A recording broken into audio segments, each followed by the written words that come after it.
অভিযোগ করা বন্ধ করো।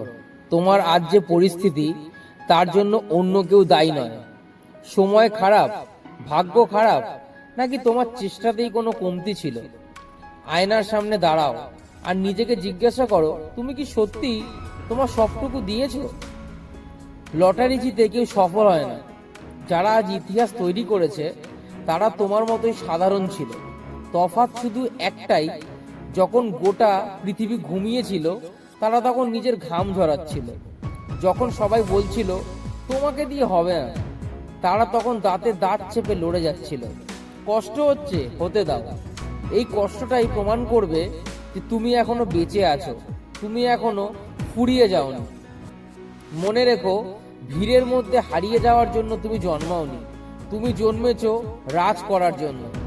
আজ যারা তোমাকে দেখে হাসছে, কাল তারা তোমার জন্য হাততালি বাজাবে, কিন্তু তার জন্য আজ তোমাকে জ্বলতে হবে। অজুহাত দেওয়া কাপুরুষদের কাজ, তুমি কাপুরুষ নও, তুমি একজন যোদ্ধা। নিজেকে ভাঙো, চুরমার করো, আর সেই ধ্বংসস্তূপ থেকে নিজেকে নতুন করে গড়ে তোলো। আঘাত যত বড় হবে, তোমার প্রত্যাবর্তন যেন তার চেয়ে শতগুণ শক্তিশালী হয়। আজ থেকেই শুরু করো, এখন থেকেই শুরু করো। দেখিয়ে দাও তুমি কি জিনিস, কারণ তোমার গল্পটা অন্য কেউ এসে লিখে দেবে না। নিজের ভাগ্য এবার নিজের হাতেই লেখো।